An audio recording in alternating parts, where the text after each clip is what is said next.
I say old McDonald had a farm, E-I-E-I-O. Well, new McDonald has a startup, E-I-E-I-O. It's about entrepreneurship, innovation, education, impact, and creating equal opportunity for all.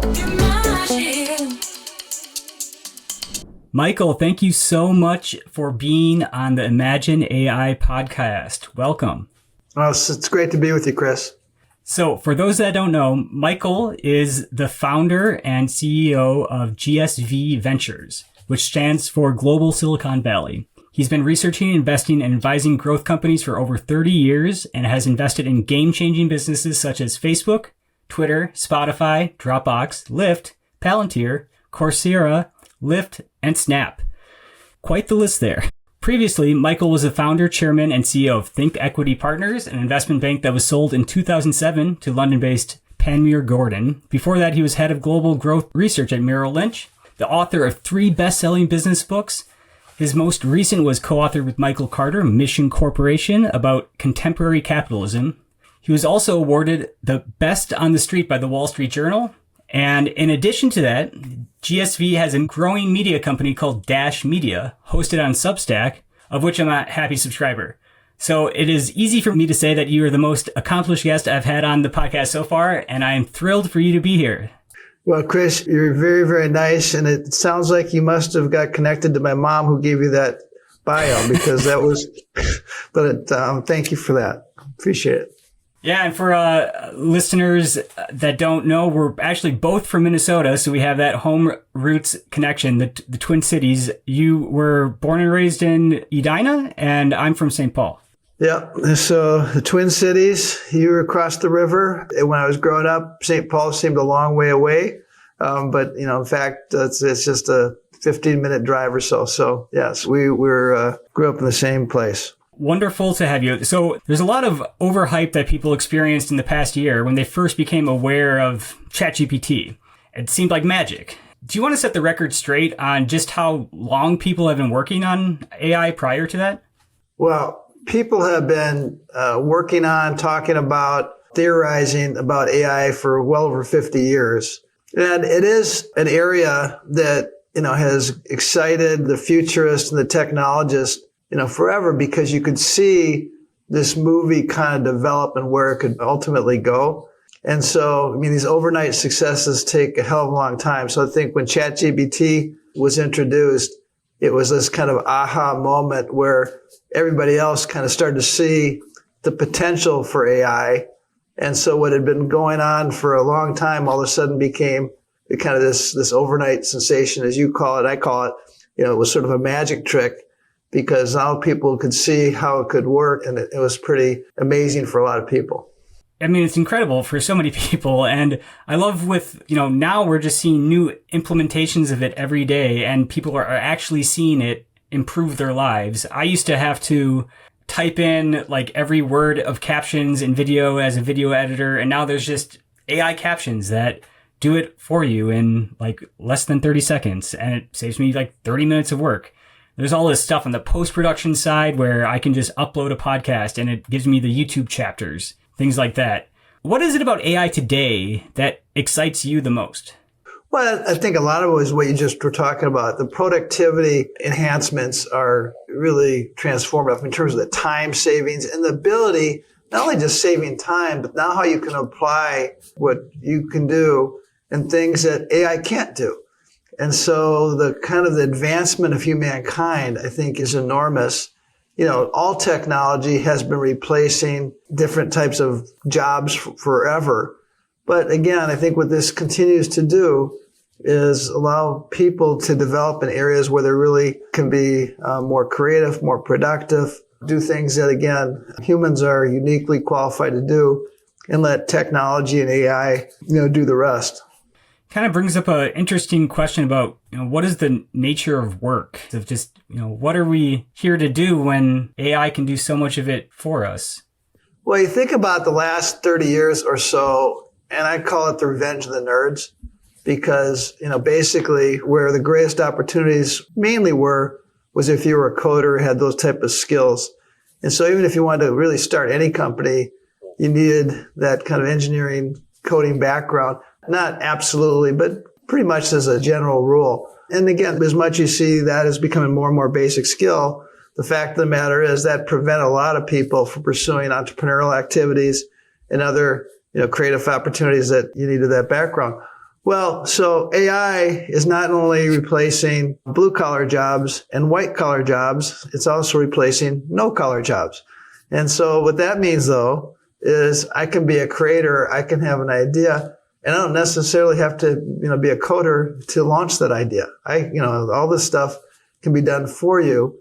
And again, that's so like what we've seen through the pattern of human history. People are amazing at adapting. And right now it's hard to contemplate what this means. What does this mean where these jobs that were 5 years ago thought to be the best jobs all of a sudden are a commodity or gone away? Well, what it means is people adapt and they find new areas of growth and advance the ball. And so that to me is really the exciting part. Again, people get scared about that's by nature. But what I like to say is, you think about the first level of technology. It was about software, and software basically codified everything, right? And that, so it basically created process and systems. And then on top of this, you have this AI level, which all of a sudden makes that codification smarter. But on top of that, you got human intelligence. And that's where the true magic happens. And so I think what I said, like Mark Andreessen, my friend, said that, software's eating the world, but AI is its teeth, and humans are going to make the decisions what to eat. And when you think about where the opportunities are, basically, what's, is very, very powerful is synthesizing all this information in this, instantaneous speed. And that's super cool. But effectively, if you use the investment term, it's basically creating an index, which for most people, an index is really good. But, the opportunities are always outside of, of that index. And that's, again, I think as we evolve and start to get more knowledgeable and more comfortable with all the different things that are happening and where truly the value is going to be created, it's going to be extraordinarily exciting for us, for what's going on in the world, I think. Again, there's risk with it. We could talk about that. But that's my general optimistic view, recognizing also, there's a lot of hype and there's a lot of things that kind of like interesting one time. That was interesting. Now I see the second time, not quite as interesting. Third or fourth time, this is stupid. And I think there's a lot of that. Yeah. As I set up the next question, I want you to think about, you talk about the opportunities being on the edge for people that these new jobs that are going to be created. For me, I was an English teacher for the first 10 years of my adult life. And I would have never thought that I would end up getting a job as a podcast video clip editor, that there was actually value in chopping up smaller parts of long conversations and knowing how to distribute them on social media sites. And, I've had a good career in the last 2.5 years doing that. And, that job didn't exist 5 years ago. And I'm just wondering, are all the AI jobs going to be in the creative industries, or where else could it go? In the general sense, I think, everybody's a creator, right? Right. Meaning, I think the value is going to be, whether you're a farmer or whether you're an artist or whether you're a lawyer or an investor, or you're doing a podcast. You think about it.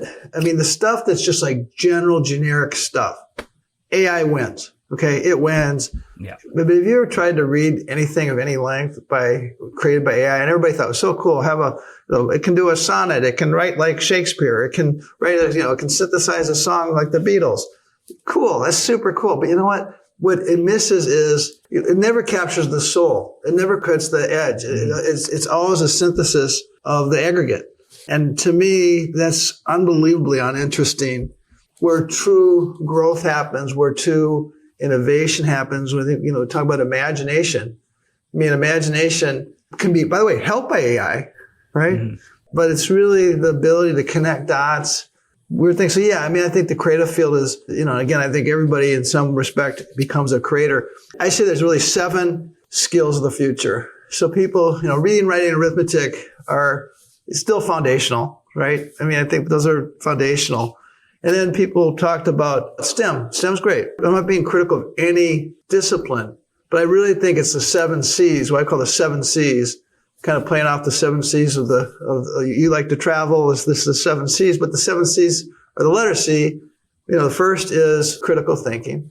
And again, being able to solve problems, not, 2 + 2 = 4, but really truly coming up with, non-groupthink, innovative thoughts, critical thinking. Second is communication. So whether we're speaking or whether we're texting or doing a PowerPoint presentation, the communication, how you interact with other people and be able to move things ahead through communication is a fundamental skill. Collaboration, teamwork. How do you work with other people? It's not a future where, you can see this thing where everybody's working from home and everybody's kind of got their own, the best work is still going to be done with other people and teams. And that's where you come up with better solutions. That's where you come up with better performance. So collaboration is another one. Another one is creative thinking, which we just, we've talked a lot about creativity, but creativity, I think, applies to almost, everything. Civics, I think understanding what it means to be a citizen, having the values that are part of this. Character, I think is so interesting to me, particularly in tech, where, technology seems to rule the world. But, the character of individuals, the character of organizations, the values, that used to be something that was taught in schools. And as things keep on getting more and more specialized, that's sort of been left in the dustbin. And I think that's, something that is going to be incredibly important as a foundation to pursue opportunities as we look ahead. Yeah, no, that's wonderful. The 7 C's, not the bodies of water, but 7 C's of areas you need to focus on in education in the future. The foundational platform of learning, yes. This brings us to education. And I know you're a big investor in some of the big Coursera. I saw that, was it the Dojo Class Dojo? I use that in Korea Classroom. It is great. Like just signing, every student's got a little profile and you can give them points and their little characters, and it's great. I mean, AI in education, it's a huge topic, and I see the potential of AI to help people, so many people, billions of people around the world, because AI is going to be able to know exactly where you're at an education level and kind of like pick you up, like that zone approximate development, just always kind of push you a little bit further, know what you know, and push you further down the road of education. I'm wondering what tool, like, where's the current state on that? Like, can you just kind of maybe paint a picture of where AI is in education? Well, first, I'll give a shout out. You mentioned Class Dojo, and it is a fantastic technology for K-12 schools. My daughter was a teacher in first grade, and she would say that was by far and away her favorite program that she used in her classroom.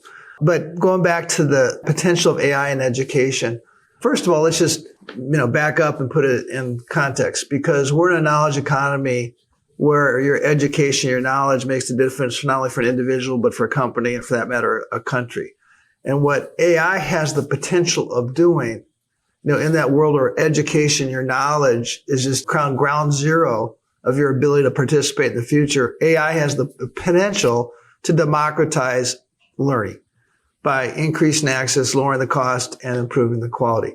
Now, again, and you talk about all the different implications, but let's just start for the individual student. An individual student, all of a sudden, has an opportunity to have a personalized learning experience where with every single click, this technology, it could be a study buddy. You look at Khan Amigo, what Sal Khan's doing, where it's effectively your personalized tutor. But every click, it's learning, it knows what you know. It's advancing to where you're proficient, going back where you're deficient. You're learning how you best learn things. What are the different ways that, you accumulate knowledge? And again, done that way at a very low cost, it gives everybody, not just have to be a rich kid in a wealthy suburb to have access to a fancy tutor. You can, for no cost or low cost, have a tutor that is basically helping you work through things and get you unstuck. And so, we're investing in a company called Photomath. And Photomath, you literally took your phone and took a picture of a math problem, and it instantaneously not only came back with the answer, but what was the way to get there. And so, once again, you think of the kids that basically just stop doing math because, they get behind and everything builds on itself.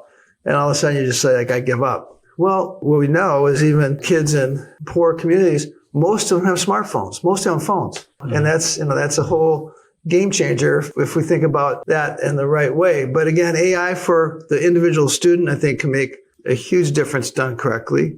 For the teacher, once again, it becomes that teacher assistant, if you will, and can be helping. And you were in the classroom. So think about what it's like. You got 25 kids or whatever it is. Well, a lot of the basic stuff, the study assistant, the teacher assistant can be helping with the things that they have. You can be, learning, you can be using your best knowledge on things that can really advance the ball in that classroom. So I think, again, done correctly, it's a game changer. We, for the last 15 years, partnered with Arizona State University and put on a summit about education innovation. And so, we went from 300 people and 30 companies presented at this conference to last year we had 7,000 people come to the conference, 900 education technology companies presented. Forbes called it the Davos of education. The New York Times said it's the must-attend EdTech conference. And I'm only saying that because, it went from basically nothing to this major event. But what we've seen is this explosion of ideas using technology and increasingly, artificial intelligence is ideas to, how can you level the playing field to help everybody get an opportunity to participate in the future through access to quality education. Nothing. Yeah, it's spot on. And every student does need a device without distraction on that device for certain periods of time. The biggest problem that I have a teacher friend that's at a public school in Houston. He says the attention spans of students are just going lower and lower. And then they don't there's no policy on social media and everyone's got their personal smartphones, and they're on TikTok all day. And it's the discipline kind of part of it's so integral into instilling the 7 C's. And I wonder. You're seeing, it's interesting. So I think, again, the device can be a tool, but it also can be a tool of destruction, So, we like what I call, weapons of mass destruction, not destruction. I think your device can be both, right? Mm-hmm. So, with TikTok, as you said, attention spans like this. How can AI be used without the device and every kid's hands, kind of being distracted and everything else? Well, for example, there's a technology called Merrill Lynch. By the way, we're not an investor in Merrill Lynch. I've known the people for a long time. It's out of IBM. Effectively, though, it's a teacher tool used in conjunction with the whiteboard, which is in many teachers' classrooms. And it's able to effectively, with the voice activation from the teacher, be able to integrate what they're saying or the lessons that they're looking and being able to use AI to effectively have a kind of a very interactive, dynamic classroom. And so it's just in the very beginning of being adopted. I'm trying to think. It's like 2,500 schools, something like that it's in today. But it's very interesting, to watch how this is going to evolve, particularly as the voice becomes the activation. And you're looking how it can be integrated into something that doesn't feel so removed. It's just a kind of a natural blending, the environment of a classroom. That, to me, it has tremendous promise. So that's kind of in America, and every country almost needs its own policy. How about for the developing world and places like India? What can they do to kind of leapfrog some of the troubles that other countries have had to bring the AI to the masses? Well, first of all, you look around the world and it's different. You and I talked about China before the podcast, where you lived, and I've spent a lot of time. I mean, China 10 years ago was, it was all in. I mean, as a country, was all in on AI. I mean, you could see the different type of research that was being done, the different type of products that were being created, the applications. It was like jaw dropping. And China was able to do that because they were able to kind of prioritize, what are the kind of key things we're going to focus on. AI was one of them. And again, that was a decade ago. You look at India, India, people talk about it being the next China. We're actually very active investing in India. And again, I think the opportunity is to leapfrog, as they have in some areas where you kind of skip a lot of iterations just to kind of go to a modern learning infrastructure and environment. I mean, they've done that with their kind of all-in-one app, which I can't remember the exact name of it.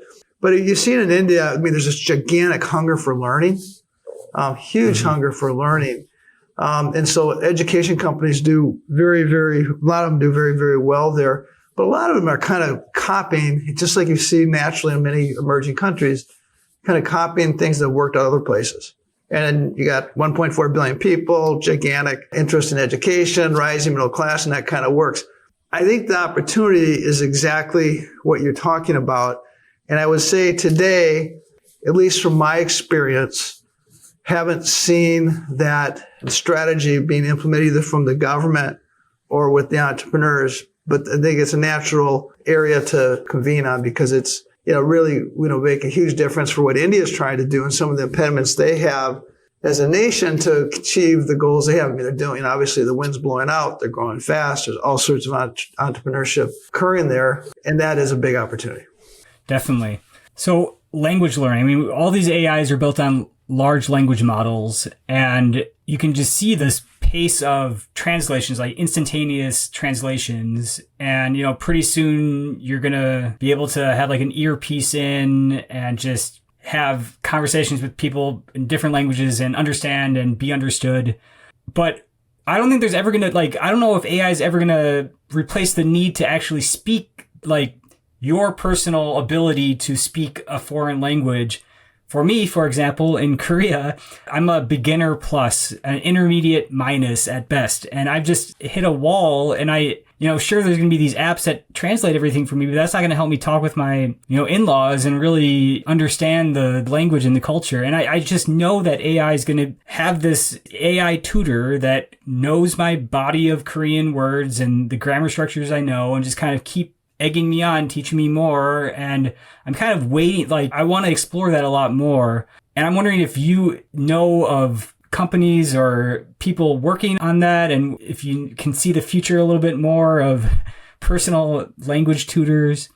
Yeah, no, I think there's a tremendous interest and need. And I think you just described sort of a practical application. You want a friction-free conversation with your in-laws, right? And we're not there today. The technology today that exists is pretty damn cool. But it's not where it's instantaneous or invisible for that type of translation. Yes, it's happening. You see this where the movie's going here.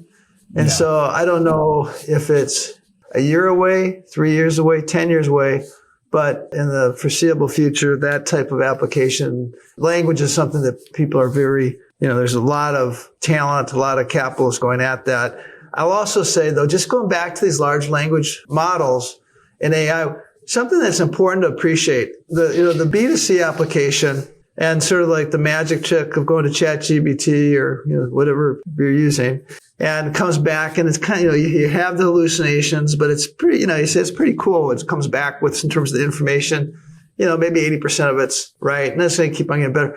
But when you're talking about mission critical things, whether it's your employer, you're a doctor, you're an airline pilot, you're whatever it is, you can't be 80%. 80% doesn't cut it, right? And so I think, the large language models are kind of the mass application. I think you see a lot of traction where you're creating kind of a defined learning universe where the knowledge the AI is being trained on, has been vetted and is accurate. And so you're seeing really significant businesses being created almost overnight with that strategy. Is there any other area of AI in education that we didn't touch on that you want to talk about more? Well, no, I think the enterprise is super interesting because in the old world, you had just in case learning. And I say just in case. You learn something just in case somehow, some way, sometime you're going to actually be able to apply that. Now you have just in time learning. So you're learning something at the place where you actually need to know it. And again, back to that piece, which is powerful and very, very valuable, it has to be right. You can't be just, right most of the time. It has to be 100% right or 99.999. It just, because otherwise, disaster could occur. And so that's an area that is very exciting. And you're seeing lots of traffic because the technology works to do it. There was a number of businesses that were kind of the first generation of this, which I'd kind of called it you had a smart consultant on your desktop, right? Or you had 1,000 smart consultants on your desktop. And that was sort of the initial, but now it's more powerful than that. And I think the value goes up 10x. So that's, I think, a super important area and opportunity. But I do think just, again, thinking about how AI complements the learning that's going on already, the digital learning that's going on already, but it doesn't have to be just digital learning, hybrid learning and other physical classroom, obviously digital tools are being utilized. But you think about a company like Coursera. You mentioned we're an investor in. They have 140 million plus learners on their platform. So what does that do for them? Well, first of all, the ability to have a more targeted, individualized learning experience for that individual learner, to be able to learn from all the 140 million people on the platform in different ways that people are learning things better, what they're interested in. It just becomes this massive knowledge network that reinforces or accelerates the value to the people on it in terms of the experience they're having. The ability with AI to have, you look at, the evolution of credentials. Let's just call them the credential that everybody, knows and thinks about is the diploma. And the diploma historically was that thing you traded in exchange for opportunity. The more prestigious the institution you went to, the more valuable it was and so forth. And it's not that that goes away, but all of a sudden, and so then the next iteration was then you added certificates onto it.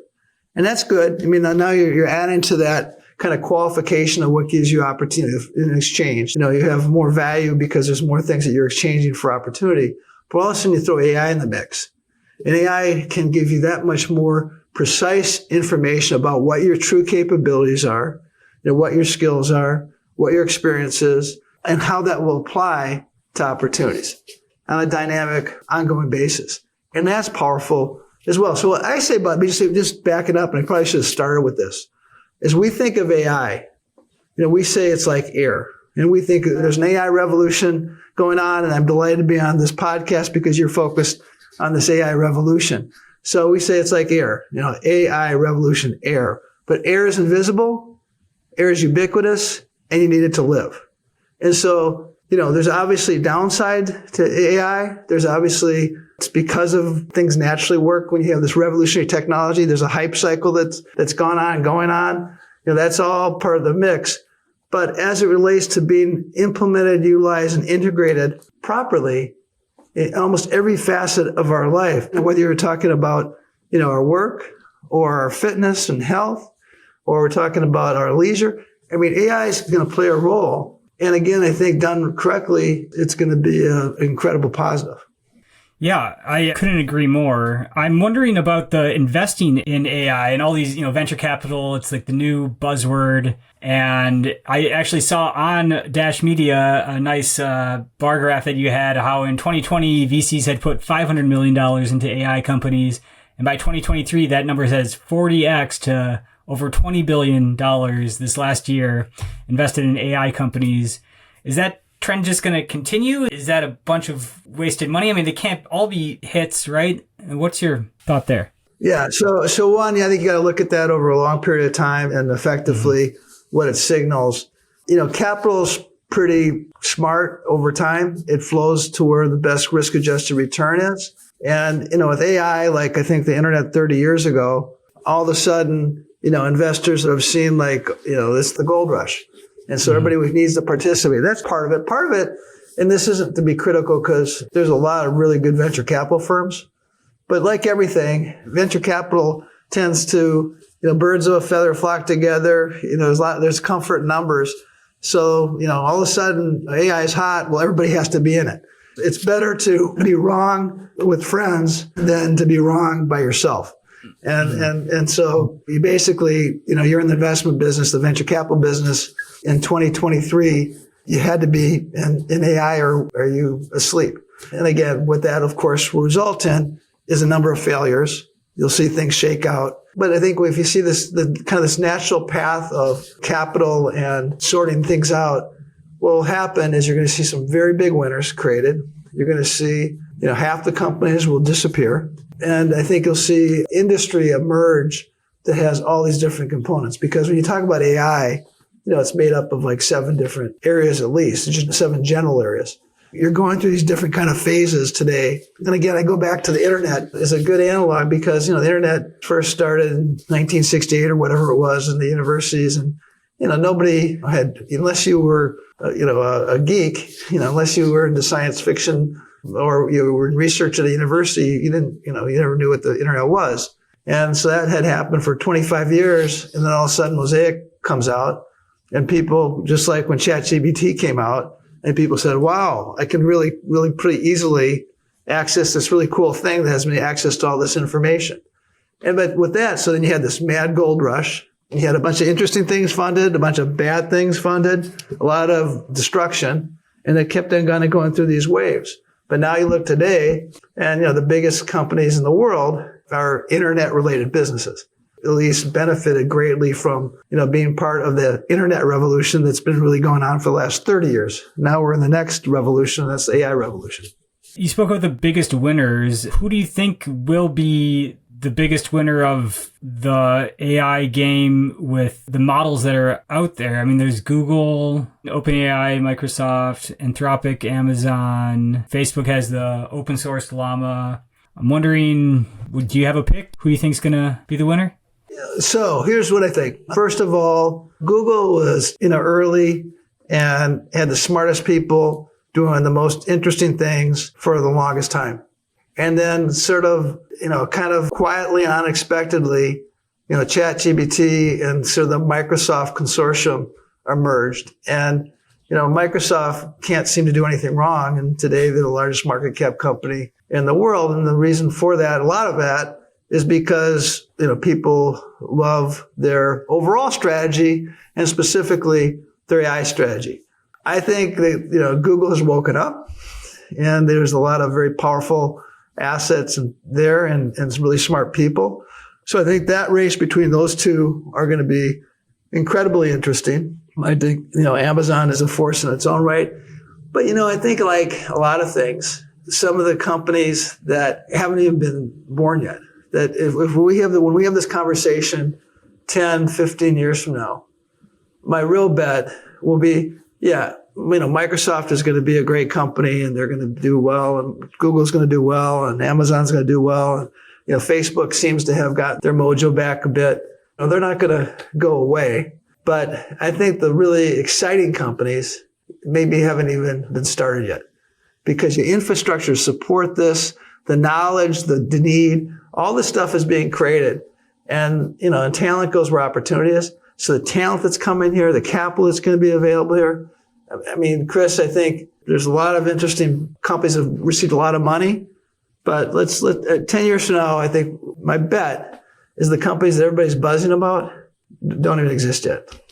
So when you look back 20 years ago, when you were investing in some of the Facebook, I'm not sure if you when you invested in Facebook, but Facebook, Twitter, Spotify, Dropbox, Lyft, Snap.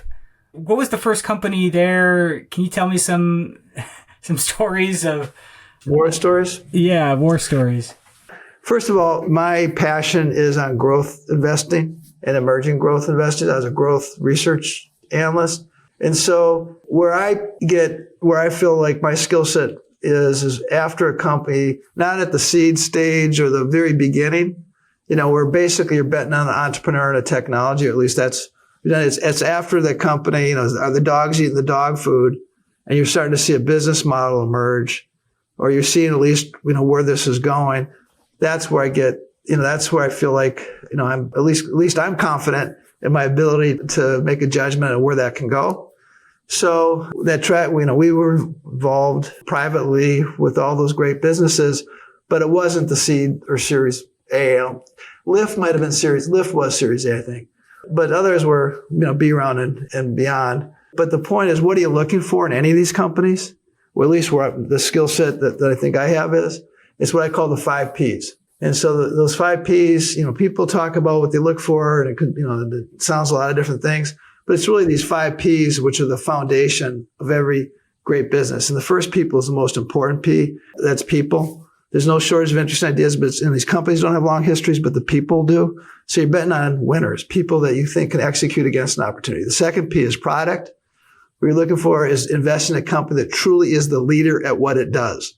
One of a kind businesses has a true claim to fame. When you look at technology, it's all about disproportionate gain to the leader in a category. That's been true from the beginning of time. Third P is potential. How big can it be? What's the size of the market? Not so much even today, but what's the growth, what it will be 3, 5, 10, 15 years from now? What are the mega trends that create tailwinds at the back of this opportunity? The fourth P is predictability. How visible is this growth? What's the business model? What are the signposts on the highway indicating I'm on target to reach the destination? And the fifth P is purpose. And you mentioned the third book that I wrote with my friend Mike Carter called Mission Corporation. This is this trend that we see going on back to if you want to know where the future is, look where the talent goes, right? It's not where the capital goes where the talent goes. It's not where the talent doesn't go where the capital goes. It's the capital goes where the talent goes. And where the talent is going is they want to be involved with businesses that aren't just making money or don't just have an opportunity to make their family wealthy. They want to be at businesses. They want to create businesses that are actually making society better or advancing humankind. And so purpose, having purpose to business. I say the great businesses of tomorrow are going to have the ambition of a for-profit and the heart of a not-for-profit. And that's because these talented entrepreneurs, that's what they want to spend their time doing. And they'll attract coworkers to work with them because the coworkers want the same thing. They want to be part of something that is bigger than themselves or just beyond just putting up their paycheck. I love that so much, Michael. Thank you so much for sharing. So it's kind of wrapping up our podcast here. I wanted to make sure to let you know about the Imagine AI Live conference that is also going on in 2 months from now, about March 27th to the 28th in Las Vegas. And the founder, he's like 53, and he's kind of talking a lot about some of the things you touched on today of how this moment feels like the internet moment from 30 years ago when, it changed everything and you can just sense in the air. And he feels that now again with AI. And we're trying to get the leading AI startups, creators, builders, all at the new Fontainebleau Hotel for 2 days of speeches and networking and some parties in the evening. And it's going to be a great time. And so I'd love to pass you on some more information about that, because it would be amazing if you would want to come speak and talk about AI in education. And I know we could get you a nice founder pass for that as well. Well, Chris, first of all, I love what you're doing. I appreciate being on your podcast. If it works on my calendar, I promise you I'll be there if I can. And I'd be delighted to speak, but importantly, I'm delighted to support what you're doing. I think conferences are a wonderful way to have that personal connection. It's great to do things in Zoom and all that, but there's nothing like the opportunity to hang in a room and share ideas and create the future together. So thank you for bringing that up. And again, I'd love to go if I can. Oh, thanks so much, Michael. Yeah, I'd love the opportunity to meet you in person as well. And I want to go to some of these conferences. I want to go to that EdTech conference that you talked about in Arizona. That sounds amazing. That's 15th to the 17th in San Diego, but the 2 days before it, we're having what we call the Air Show. The Air Show stands for AI Revolution, so it's going to be AI and education, and that's free. So the conference after that, the 15th and 17th, is an expensive ticket, but the Air Show itself is free, and that's just going to be a fun festival, basically, with people, with a bunch of cool technology that's applied to education. So anybody's listening to that, come to San Diego that weekend, and it'll be a fun time. Okay. Do you want to say anything about Dash Media? What is Dash Media and what are you guys building? Yeah, Dash Media, we got Brent Pass, who is the leader of it.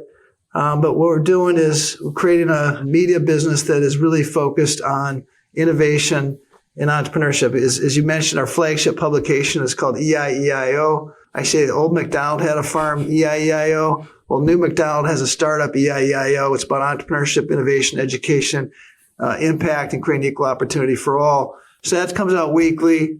We have podcasts that we do. One is on leadership called Going Deep. It's around I Love Football. So we have a bunch of leaders from the American football that talk about lessons they learned from that. We have Ed on the Edge, which is innovation, education. We're going to create something about AI. We'll call it the Air Show. So that's important. Then we have another weekly that's an aggregation of the most important articles that have appeared in education. But it's really about innovation, entrepreneurship, and growth. And so if people have an interest in that, we'd love for you to come. It's dashmedia.co. I think we have 40,000 people today that subscribe, and hopefully it will continue to grow. Yeah, I'm a subscriber. I really enjoy it. And I'm excited to see what you guys grow it into, because it's already a lot of great content and want to see more. Thank you. Well, we appreciate it, and we'd love to collaborate with you. So thank you so much. Well, Michael, thank you so much for being on the Imagine AI podcast. I hope you have an amazing day and talk to you soon. Thanks, Chris. Bye-bye. All right. Bye.